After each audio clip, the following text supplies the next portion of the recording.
We're here to remind you of your magnificence, to help you awake to all the wonder that you are. We long to show you all the joy you're worthy of. Here to remind you how much you're truly loved, and that you are.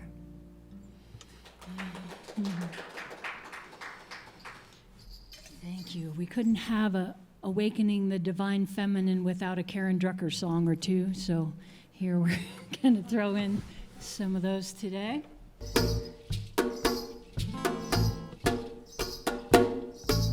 There we go, now we're on it. Oh, Mother God, flowing through our hearts, we give thanks for the bread of our lives, for the hands in the earth and the fruit of your womb. Oh, Mother God, blessed be. Oh, Mother God, blessed be. Oh, Mother God, thank you for this day, for the love that you wash over me, for this joy in my heart I will share with the world. Oh, Mother God, blessed be.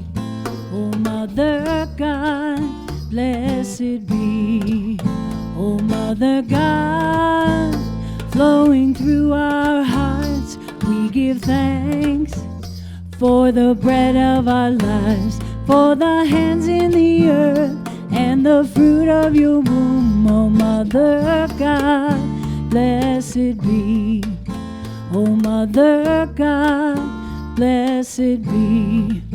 Oh, Mother God, thank you for this day, for the love that you wash over me, and this joy in my heart I will share with the world. Oh, Mother God, blessed be. Oh, Mother God, blessed be.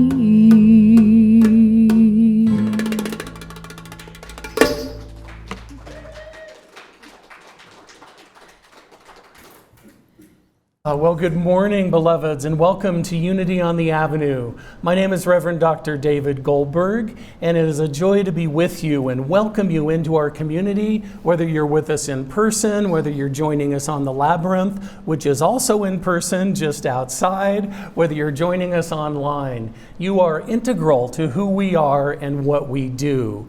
So whether you've been coming for decades or whether this is your first visit, thank you.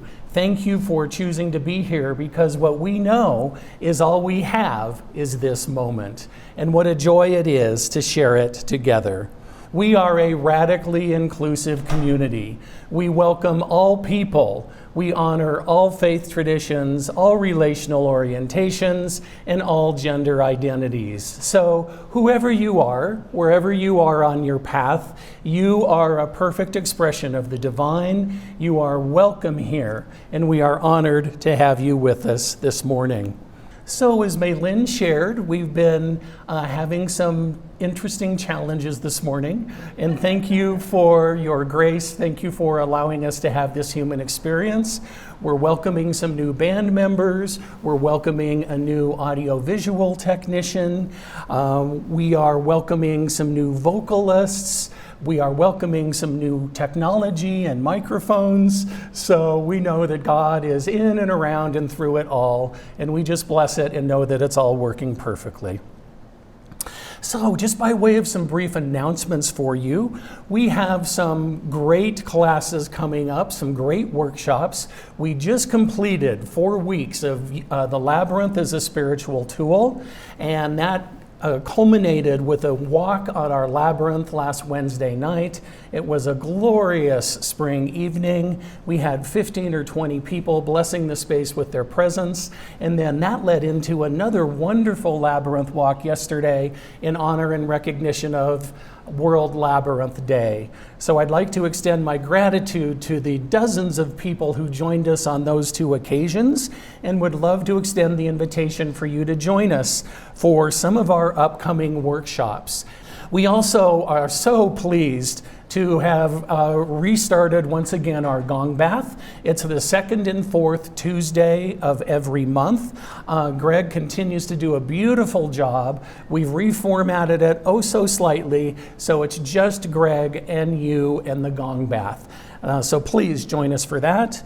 We have an intuitive painting class coming up on May 15th. No artistic experience required. Join us on our beautiful labyrinth. Rick Finbow is going to take us through a beautiful intuitive process. He refers to it as adult finger painting, and I promise you don't have to get your fingers dirty. We also are offering an animal totems and meditation workshop on May 22nd to help you connect with your animal guides, your animal totems, and then we will do a beautiful meditative piece to help secure that connection for you. We have many more things coming up. Please do visit our website, unityontheavenue.org. And if painting isn't your thing, maybe animal totems is. We're just trying to provide multiple points of entry, however you choose to support yourself on your spiritual path. And if there's anything that you're interested in learning about more, please do reach out to any member of our Board of Trustees or me or any of our chaplains. We really value that two-way communication. In June, we're looking at emergenetics and a personality assessment tool, and creating your own oracle card deck and listening. So it's an exciting time. We are welcoming people back. We are distanced. Our windows are open. Our air purifiers are on. Life is good. We are safe. We are healthy. We are grateful to be together in community. And you know, one of the things that we are so clear about here at Unity on the Avenue is that we are grounded in prayer. Everything that we do starts in prayer, starts in meditation, starts in that affirmation and establishing our connection with the divine. So we can be clear what the divine has in store for us. And one of the ways that we are able to do that and support so many of you is with our beloved chaplain prayer partners. They are the lay extension of our ecclesiastical body, of our ministry here at Unity on the Avenue. And they support us and support you in all things spiritual and prayer related. So please reach out to them individually, call the church office, email us. We would love to connect you with one of these powerful beings. And speaking of powerful beings, it's my great joy to introduce to you our chaplain of the day, our chaplain in service, Mr. Lawrence Coleman, who's going to lead us in our statement of faith and a grounding prayer.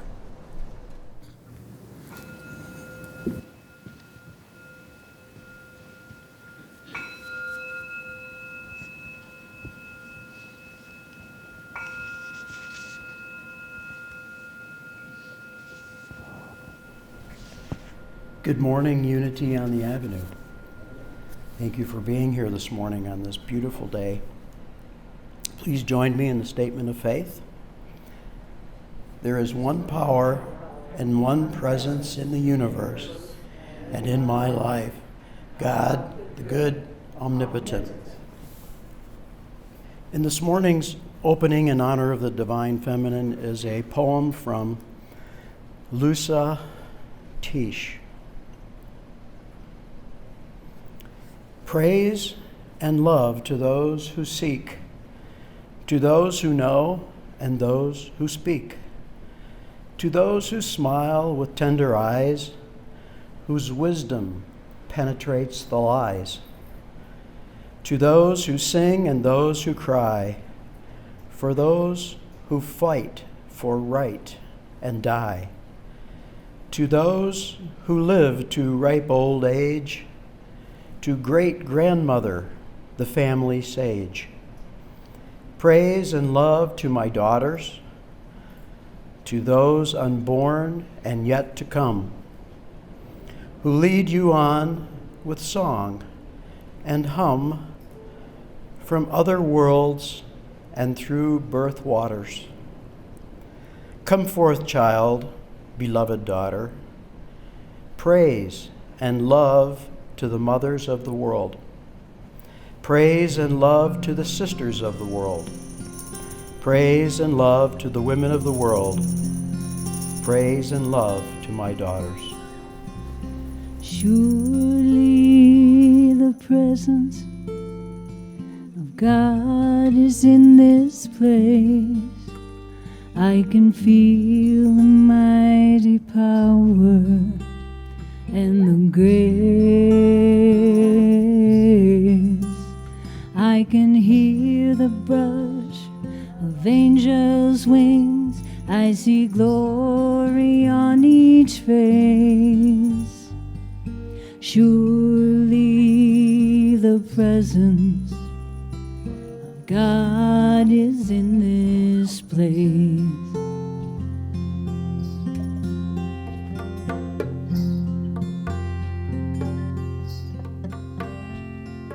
Surely the presence of God is in this place. I can feel mighty power and the grace. I can hear the brush of angels' wings. I see glory on each face. Surely the presence of God is in this place.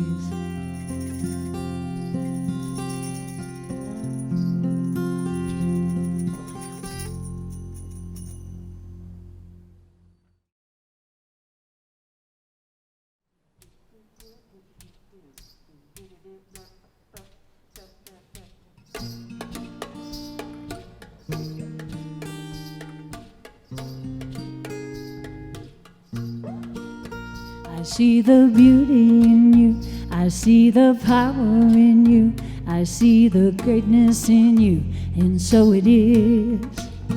I see the child in you, I see the sweetness in you, I see the softness in you, and so it is. I can see it right there before me, I can feel it deep in my soul, I just know it. You are an angel full of magic and power and pure sweet love. I see the goodness in you, I see the wisdom in you, I see the strength in you, and so it is. I see the joy that's in you, I see your light shining through, I see the love that's in you, and so it is. I can see it right there before me, I can feel it deep in my soul, I just know it. You are an angel full of magic and power and pure sweet love. I see the beauty in you, I see the courage in you, I see the heart that's in you, and so it is. I see the beauty in you, I see the power in you, I see the greatness in you, and so it is. I see the beauty in you, I see the beauty in you, I see the power in you, I see the power in you, I see the greatness in you, I see the greatness in you, I see the goodness in you, I see the goodness in you, I see the wisdom in you, I see the wisdom in you, I see the strength, your strength, your strength. I see the joy that's in you. I see the joy that's in you. I see the light shining through. I see your light shining through. I see the love that's in you. I see the love that's in you. I see the grace that's in you. I see the grace in you. I see the heart that's in you. I see the heart in you.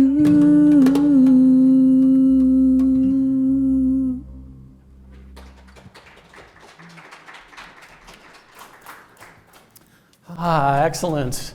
Maylin, music coordinator, thank you. Randy, Kim, Nadal, Ken, what a glorious Sunday team we have. Thank you all. And my friends, if you hear nothing else that is said or sung today, please hear that I see the beauty in you. Your light shines. You are the perfect child in whom God is well pleased.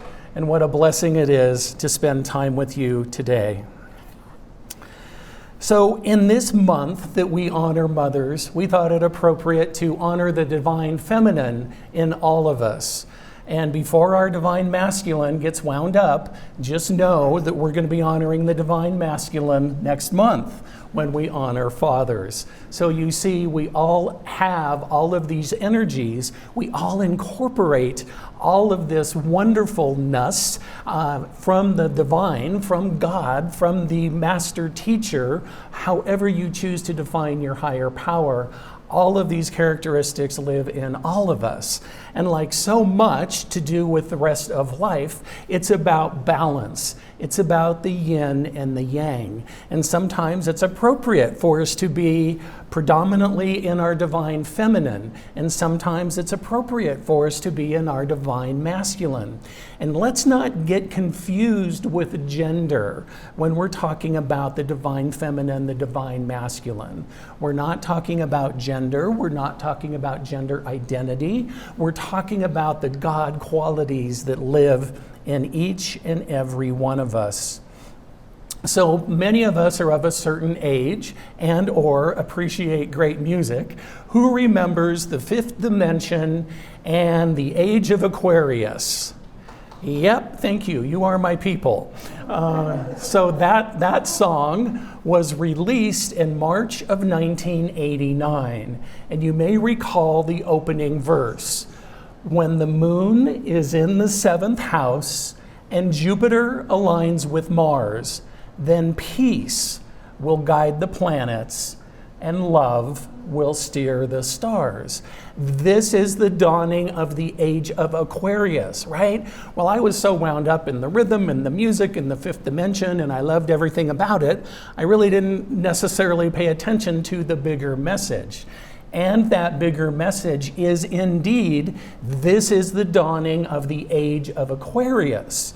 So, an age is defined as anything 2,000 years and perhaps longer. So when we were first singing that song in 1969, that is the truth. We were moving out of the Piscean age and into the Aquarian age. Now, the Piscean age was defined as the divine masculine.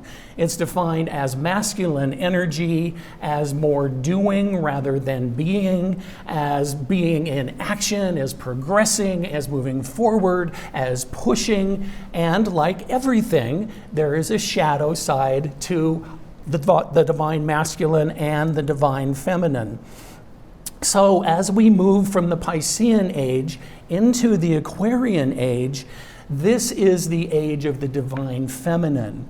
That is when we are all embracing tenderness, empathy, intuition, compassion. This is truly the dawning of the Age of Aquarius. And yes, it is 50 years later. And when we look at the broader context of a 2,000-year age, yep, this is still the dawning of the Age of Aquarius.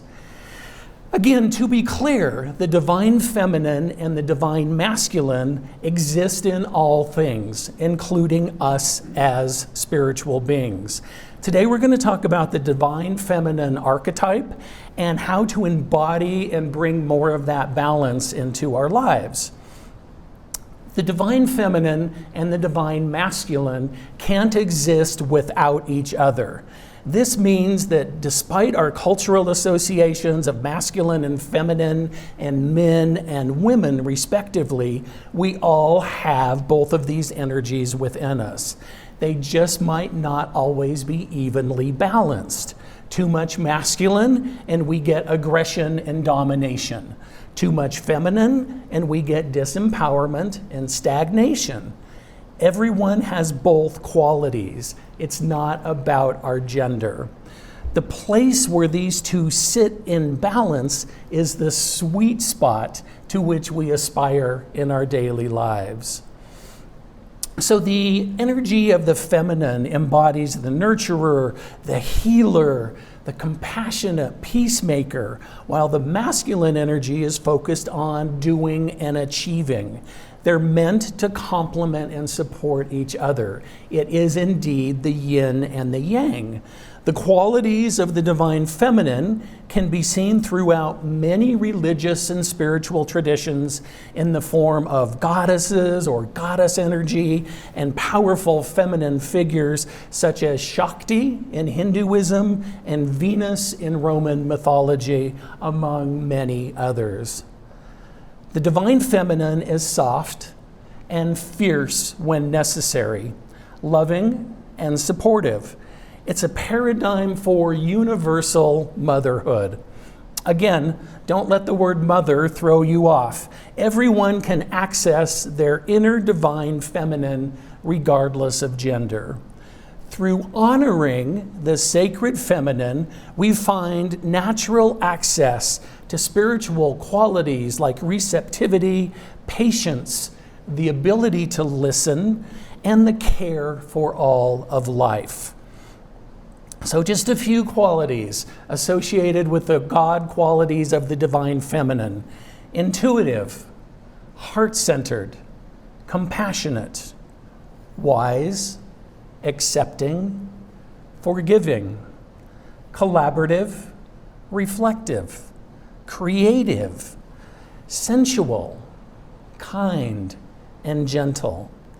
Now, I don't know about you, but I would welcome more of all of those qualities in my daily life.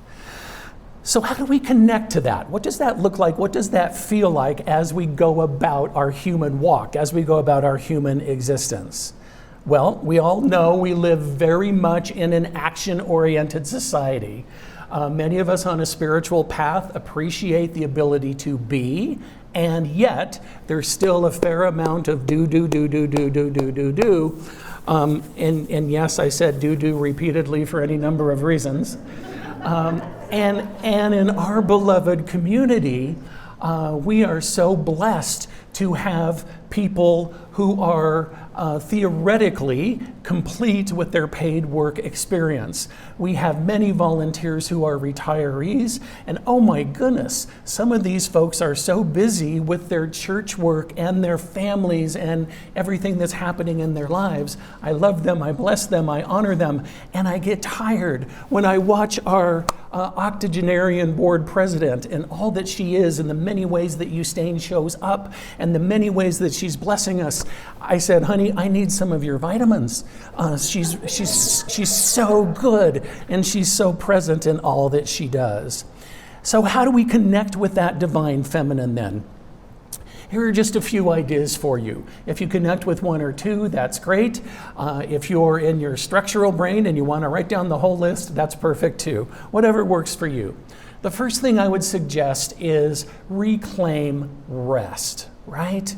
Even when God created the world, created the universe, on the seventh day, God took a break. So what does that look like for you? What is your Sabbath day? Maybe it's Sunday. Maybe it's 3 hours on a Tuesday afternoon. Reclaim rest. And when we do that, my friends, it's not from a place of ego, it's not from a place of narcissism. The same power, the same presence that created me and dwells within me and expresses as me is constantly present. So when I put myself first, when I rest, I am recognizing God, I am honoring Spirit, I am empowering the God quality of all. So it's not selfish to rest. It is absolutely necessary for what we're doing and who we are. The second piece I want to suggest to you is to embrace your sensuality. Now, let's not confuse that with sexuality. Sensuality is about embracing our senses. It's what we touch. It's the pillow next to us on the couch. It's loving to pet our four-leggeds. It is cooking and having the beautiful aromas waft through the house, you see. So embrace your sensuality. Pamper your senses. What are you looking at? What are you seeing? What are you feeling? We had a great conversation with a friend over lunch last week, and she looked great at lunch. And I said, my friend, you are glorious as always. She said, David, during the pandemic, this is how I used to dress to go to Walmart, because that's what brought her joy. She liked getting up. She loved doing her thing. She embraced her own divine feminine in the fabric that she wore, in the way she did her hair, and so forth. So how can you reclaim your sensuality? With textures, with pleasing sights. Maybe it's a favorite candle. How can you envelop your senses? The next thing I would recommend is journaling. And that's not because I have a bachelor's in journalism and I'm a PR guy and everything is written at some point in our lives. It is because it serves us. Again, to that point of being tactile and being sensual, some of us learn by seeing, some of us learn by hearing, some of us learn by doing, and we all learn by engaging all of those senses. So when you sit down to journal, it's just not the same experience if you're working on a computer. When you put pen or pencil to paper, you are engaging your kinesthetic senses, right? So whatever you choose to journal about, maybe it's a gratitude journal. What are the 3 things I'm grateful for today? Maybe it is 3 pages of just free form writing. What do I want to do now that I've had a year off, so to speak? How am I embracing the cosmic pause? How am I going to show up differently in my life going forward? So journal, write about that and see what comes through for you. Similarly, I encourage you to practice self-love. When I don't know if you have ever said this, but on occasion I have said, oh my goodness, I'm tired. I'm exhausted. I need to sleep. I need a break. Well, that is me listening to my body. And I encourage you to do that same thing. That is that still small voice within. That is your intuition speaking to you, telling you it's time to take a rest. So listen to yourself. You know yourself better than anybody. So what does that look like? What does that practice of self-love look like? And the biggest part I would suggest of self-love is self-compassion. You've heard me say it before. If you are saying something to yourself, oh my gosh, David, that was stupid, or that was a brilliant move.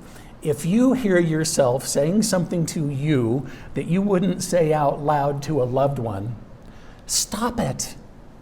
You spend the most time with yourself. That internal voice is the most powerful voice. And in co-creating your life with the divine, you have the ability to switch that tape. You have the ability to change that race consciousness.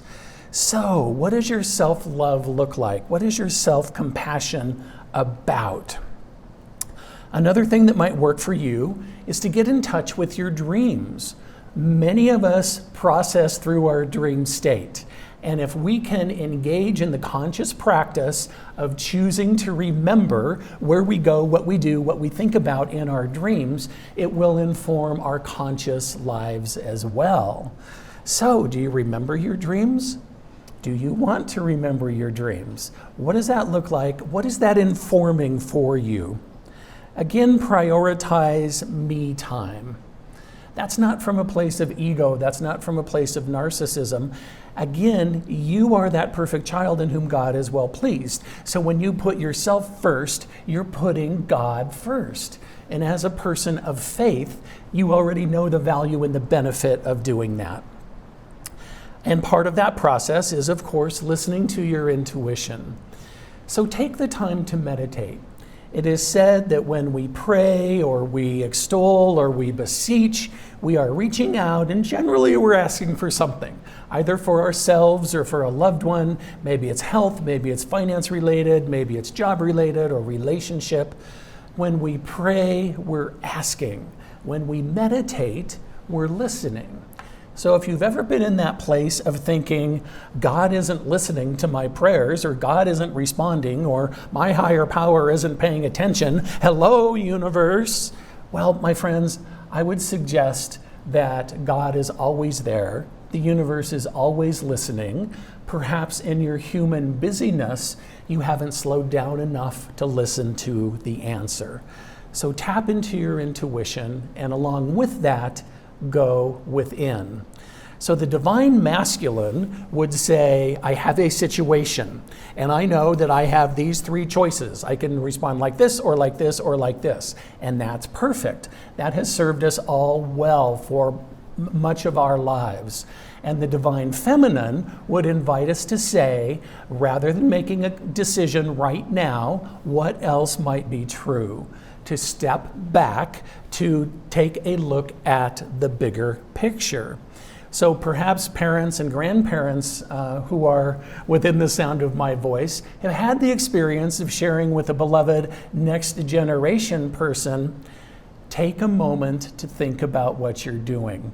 Take a moment to think about the long-term implications of what you're about to engage in.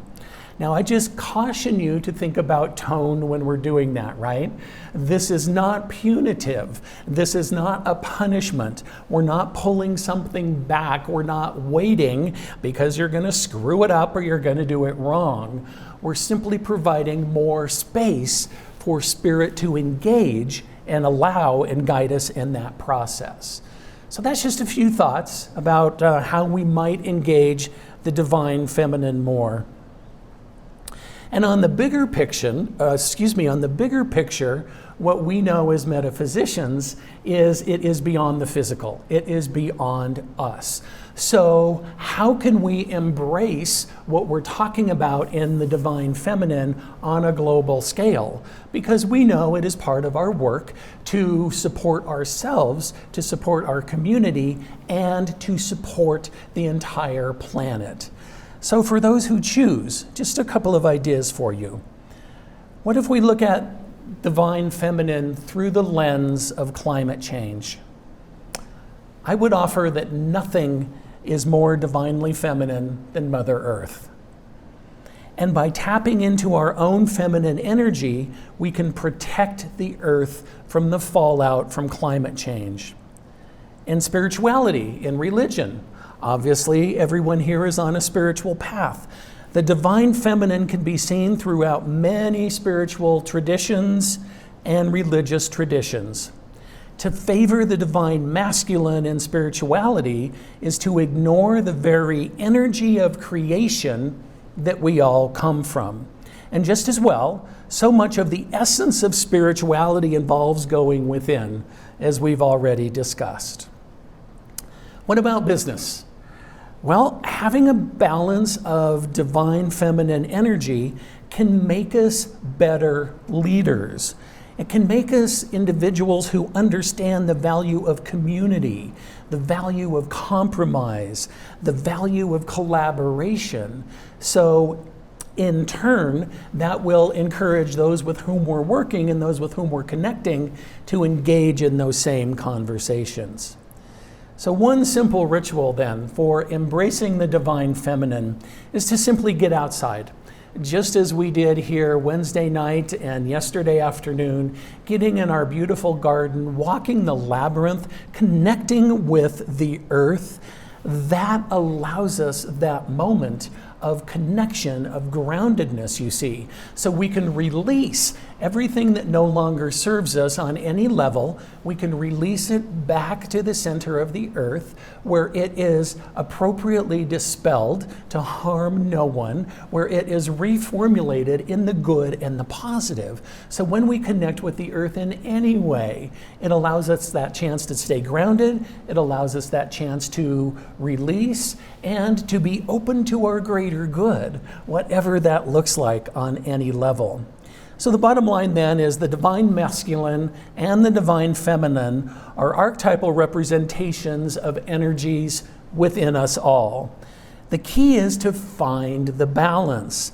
Especially in our action-oriented world, many of us might benefit from tapping into our own divine feminine on a regular basis. So just by way of brief example then, let's look at the divine feminine and the women of the Bible. First, let's clarify. When we talk about divine feminine in the Bible, we see quiet strength. We see resolution of spirit. We see the connection of our feeling consciousness responsible for nurturing, for intuition, for empathy, for creation, for community, for our feeling sense, and collaboration. This is the heart space, if you will.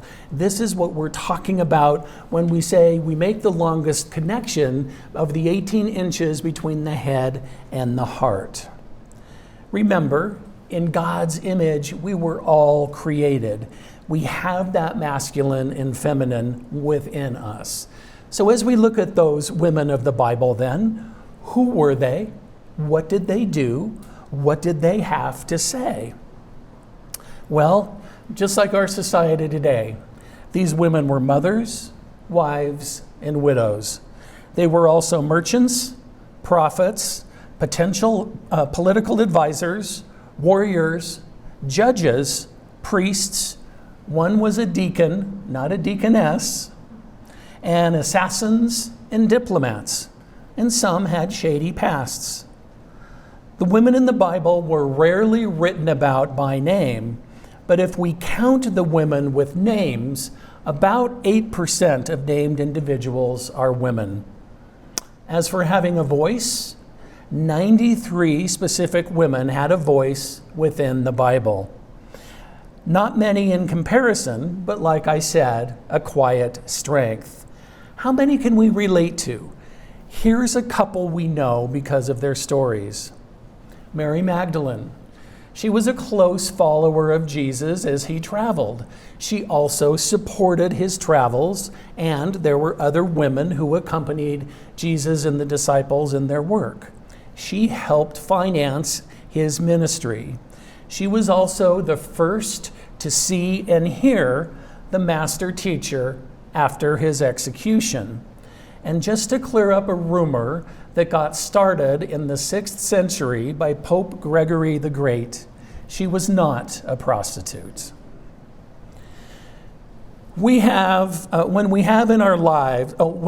in our lives followed someone, listened to someone whose words or deeds resonated within us and came to respect, to love, or care for what they did, be it a favorite teacher, a mentor, a family member, a great author, a scientist? Consider Rosa Parks and Jane Goodall, two very different beings. One stood in her power in support of civil rights. One stood in her power in connection with the beautiful animal community. What do you value? Who do you value? What does that look like? And what are the lessons you're learning and taking from them? And when have we in our lives been talked about and had a rumor spread? If you need a nudge, think about your school years or even office politics. Very few of us haven't been the subject of whispers spoken. How about Elizabeth? Elizabeth is the mother of John the Baptist, the cousin of Mary and Jesus' mother. Cousin of Mary, Jesus' mother. She believed she was past childbearing years, and her husband was also up there in years. The story goes that the angel Gabriel came to her husband with news of her pregnancy. Her husband was struck mute by the angel because he didn't believe it was possible. Elizabeth realizes the truth when Mary comes to visit. When have we in our lives received such good news that our hearts pitter-pattered?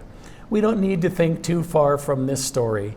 Again, I reflect on parents and grandparents, your own children and grandparents, or other giant souls with short legs in your life, when you felt the pure joy of knowing them when they made their entrance onto the planet.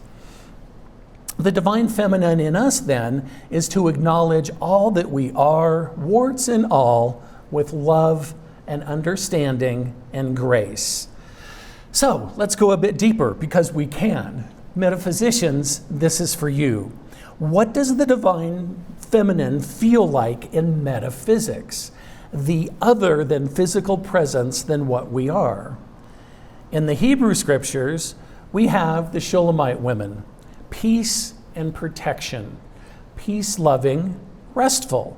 As we become more comfortable with our insides as well as our outsides, we enjoy a certain peace. We also come to know, just like Myrtle, that we are children of God. And therefore, who we are perfectly. Who else can you be but you? You are the individualized expression of the divine in the universe. Let's reflect on Esther. Esther symbolizes the dissolving power of spiritual love. This is an anecdote for dictatorial will. Ever hear the expression, let go and let God? When we let go of our will and embrace all that the universe lovingly supplies, we grow in love and at our heart center. We can lovingly disagree, but we don't demand our will be done. We simply let go and welcome divine order. And in the Christian scriptures, we have Salome, the soul clothed in love, peace, and truth. Know the truth, and the truth will set you free. Be at peace with who you are, and it's okay to love yourself. Be gentle with yourself. The committee in your head can learn to get along in peace. Affirm yourself. And finally, Herodias, passions of the human soul, the feminine side of sense thought. Yes, we feel so much, sometimes it hurts. I had the honor of doing a memorial on Friday. She was a lovely 50-year-old woman, contracted COVID, was on a ventilator for a month, and made her transition. And her 20-year-old daughter is loving and glorious and a wonderful expression of the divine, so poised, so powerful, and so grief-stricken. She's an only child at the loss of her mother. And as I was supporting Caitlin, the deceased's parents were also there. Now, as a person of faith, I know that everything is in divine order. And as a human being, my heart hurts just knowing that something is out of that natural order when parents are burying a child. And I can tell you that Judy's parents are so loving and so caring, and they are in tremendous grief. They don't know what to do with the loss of their daughter. And what I shared with them is that the reason we hurt so deeply is because we love so much. So you see, my friends, that is the yin and the yang. We should never be afraid of loving, regardless of what the other end of that energetic spectrum looks like. That is our call as people of faith, to continue to love when we are challenged, to continue to love when we don't like, right? I get to continue to love somebody, something, some situation when I don't agree or like any of it. That is our call. That is what we get to do, is to continue to be in love. So, back to the dawning of the Age of Aquarius. harmony and understanding, sympathy and trust abounding.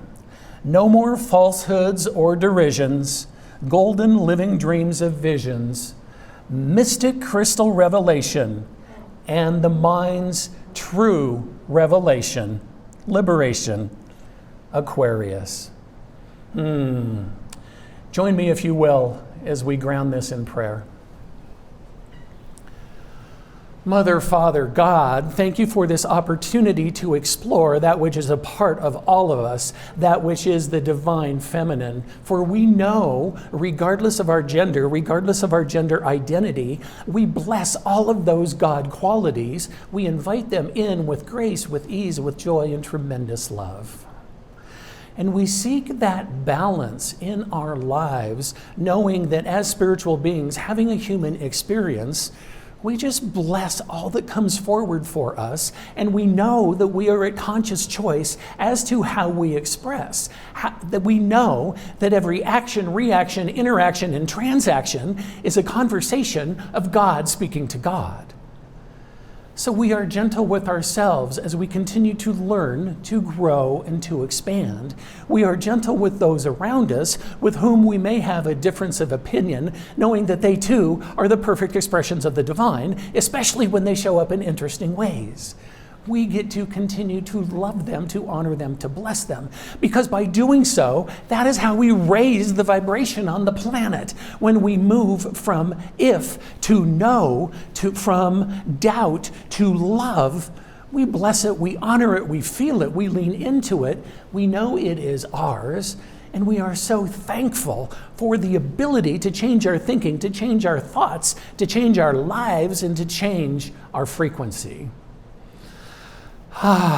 So as we continue to step into honoring the divine feminine, I know that each being within the sound of my voice is beautifully and perfectly balanced, that nothing is wrong, that nothing needs to be fixed. And yet, if they choose a different kind of perfection, if they want to show up differently, then they absolutely have it within their power to do so by embracing compassion, by embracing that still small voice within and the intuition that lies there, by embracing simply being, by embracing the beingness along with the doingness. So I bless it. I bless it all, knowing that no one, nothing, no action is outside of the grace that is God. And I know that for each and every being on the planet. And at this moment, I release, I let go, I call it complete. I know that it is good, it is very good, it is divinely inspired and divinely appointed. And I find myself in a place of deep gratitude and tremendous thanksgiving for all of these glorious souls celebrating the divine feminine on this day, in this time, in this place. I say thank you. I say thank you, Spirit. And I stand in that truth that all is well. Please join me in anchoring this by saying, and so it is, and so I am, and so we are.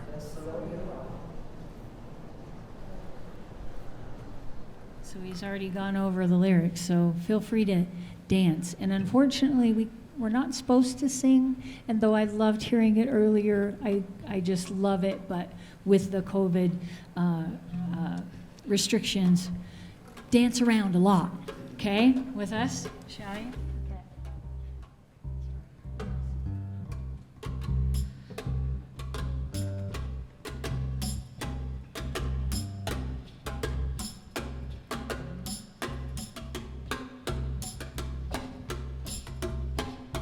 When the moon is in the 7th house and Jupiter aligns with Mars, then peace will guide the planets and love will steer the stars. This is the dawning of the Age of Aquarius, Age of Aquarius. Aquarius, Aquarius.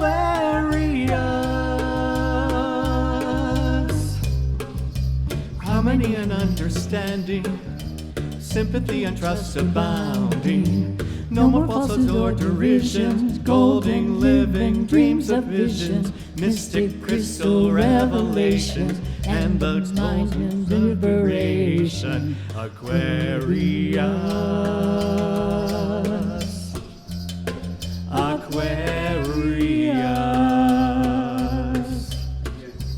When the moon is in the 7th house, and Jupiter aligns with Mars, then peace will guide the planets, and love will steer the stars. This is the dawning of the age of Aquarius, age of Aquarius, Aquarius.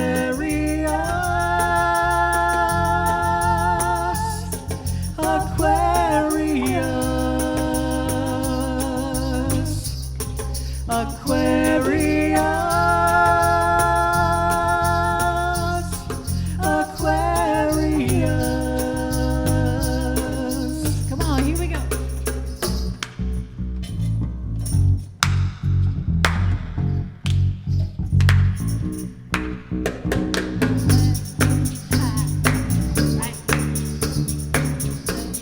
Let the sunshine, Let the sunshine in, the sunshine in.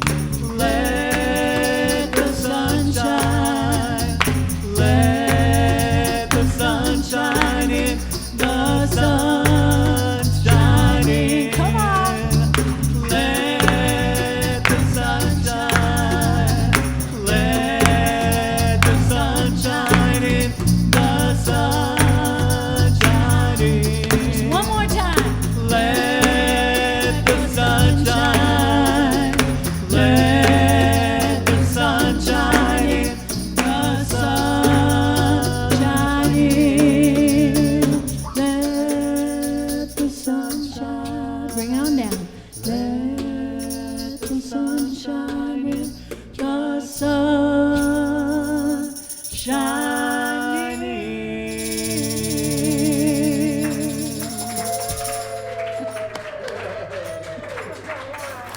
Thank you, bless you. And I'm really sorry, but I broke the rules. I sang, so. That's all right. And there we are. And now, my friends, is the opportunity for us to step into conscious giving, to offer our gifts, our tithes, our offerings to the places where we are spiritually fed. And again, since we are in interesting times, we are not passing the offering plate, but rather we have baskets at the back of the sanctuary. So thank you for your generous gifts as you exit the sanctuary. For those watching online, we have many ways for you to give. We're actually just created another one. We are accepting PayPal if that works for you. We're also accepting Venmo. So we're making it as easy as possible for you. And we are so grateful for your continued gifts and tithes and offerings. As you can see, it takes an extraordinary group of people, and it is our great pleasure and great honor to honor everyone in providing their professional gifts and talents to us. So please join me in our offering blessing. Divine love, through me, blesses and multiplies all that I am, all that I have, all that I give, and all that I receive. And now, please rub your hands together as we begin and offer our blessing for the children in our community and the children of the world. You are loved, special, and important. We see you and bless the divine being that you are. Yes, indeed, that is the truth.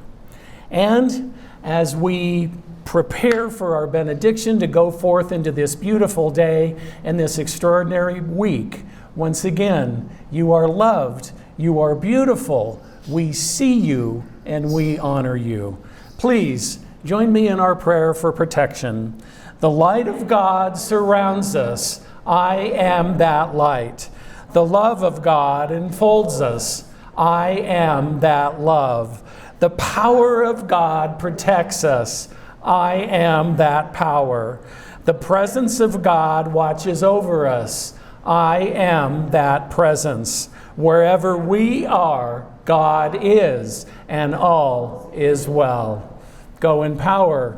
Go in peace. Feel free to get up and mosey. We just want to play you out a little bit. That's all. Thank you so much for being here. Thanks so much for dancing and singing today. And we look forward to seeing you next week.